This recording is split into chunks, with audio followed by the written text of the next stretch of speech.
की मुख्य आवाज बनने का विपक्षी दावा दल करते हैं और आप कांग्रेस चुपचाप बैठे है। हैं वहां पर। अभय दुबे 18 आपके सांसद राज्यसभा से निलंबित किए गए। संसद को अखाड़े में तब्दील करने के बजाय सरकार से एक वार्तालाप भी होता है, वो वार्तालाप नहीं हुआ था क्या?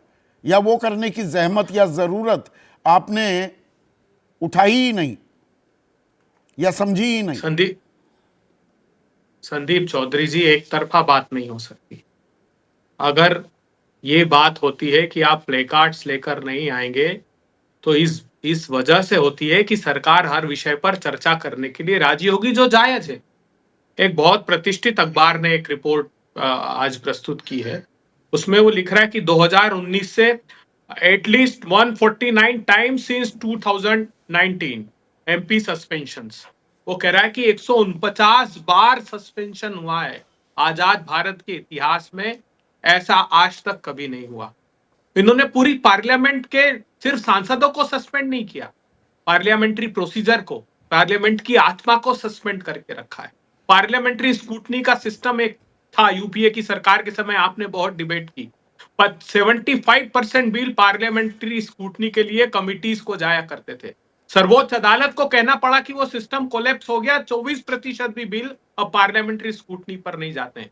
एक स्टेक होल्डर कंसल्टेशन का प्रोसेस हमने अडॉप्ट किया था 90 के दशक से। हमने कहा कि पूरे देश की जनता को कानून क्या बनते हैं इसकी जानकारी होना चाहिए और वो अपना विमर्श उस पर दे। वो घटते घटते 11% रह गया। इन्होंने अध्यादेश राज स्थापित कर दिया। एवरेज 11 अध्यादेश हर साल मोदी सरकार ला रही है।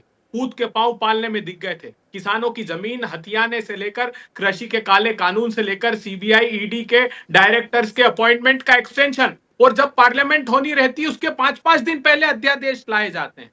शर्मसार कर देने वाली बात है। मांग क्या है? हमारी मांग ये है कि साहब, आप स्मोक बम लेकर जो अंदर आकर अनुमति देता है सांसद, उसके खिलाफ बोलना भी नहीं चाहते हो। जो सांसद ये कहते हैं कि आप साहब कम से कम चर्चा कराइए।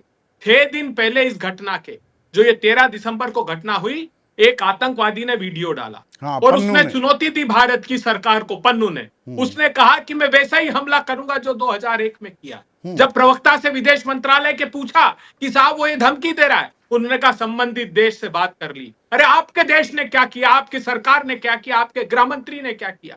प्रधानमंत्री जी बोलना नहीं चाहते। मेरे पास पूरी फहरिस्त है कब कब सस्पेंशन हुआ। महंगाई की चर्चा पर सस्पेंड कर दीजिए, 3 भारत में घुसाया, सस्पेंड कर दीजिए। आप जीएसटी गलत तरीके से लगाया, सस्पेंड कर दीजिए। ये एक तो सस्पेंशन राज के अलावा एक और राज स्थापित है। अगर अडानी के खिलाफ राहुल गांधी मुंह खोल दे तो चलिए उनकी सदस्यता परमानेंट खत्म कर दो। अगर महुआ मोइत्रा अडानी के खिलाफ सदन में बोलने लगे, चलिए उसकी संसद सदस्यता ही समाप्त कर दें। तो ये कैसा राज स्थापित करना चाहते हैं? अगर हमारे देश के लोग, हमारे भी गृह मंत्री है, हमारे भी प्रधानमंत्री है, अकाउंटेबिलिटी कोई फिक्स तो करे आकर।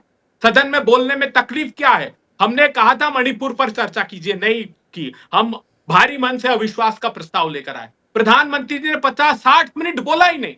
तब मजबूरी में जब सब लोगों ने कहा कि हम वॉकआउट करते हैं, तब शर्म के मारे प्रधानमंत्री जी ने 2 शब्द बोले। ये तो परिस्थितियां निर्मित हो गई है।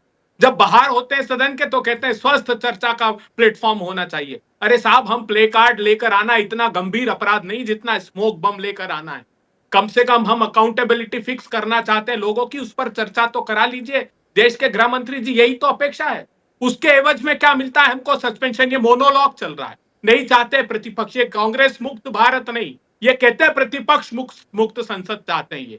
ये इन्होंने और आगे बढ़कर कदम उठा लिया। ये चाहते ही नहीं कि प्रतिपक्ष रहे, क्योंकि देश को प्रशस्त मार्ग दिखाने का काम प्रतिपक्ष करता है और ये मनमानियों का राज स्थापित करना चाहते हैं। हाथ जोड़कर आग्रह है, हम, अगर महात्मा गांधी कहा करते थे कि जो कानून आपके अधिकारों की रक्षा नहीं कर सकता उसे फाड़कर फेंक दीजिए, तो अगर आप चर्चा नहीं कराएंगे तो सांसदों को मजबूरी में प्ले कार्ड्स लेकर आना पड़ेगा। सभापति महोदय, जब मीटिंग में तो तय विपक्ष होता है कि विहीन हो सब विषयों जाएगी पर संसद ही बेमानी हो जाए। अबे तो देश का प्रजातंत्री बेईमानी कर दिया इन लोगों ने। प्रजातंत्र में आस्था कैसे बचेगी देश के नागरिकों की? प्रतिपक्ष को दायित्व दिया जाता है कि सरकार अगर गलत रास्ते पे जाए तो सदन से सड़क तक उसका मार्ग प्रशस्त कीजिए। तो जब बोलने नहीं देंगे, आवाज बंद कर देंगे, अंदर भी माइक बंद कर दिए जाते हैं बोलते, तो ये शिकायत तो राहुल गांधी जी ने पहले भी की थी। अब माइक बंद करने का दूसरा तरीका निकाल दिया कि सांसदों को ही सदन से बाहर कर दो, न रहेगा बांस न बजेगी बांसुरी। ठीक है, बोलने नहीं 1 देना मिनट। चाहते।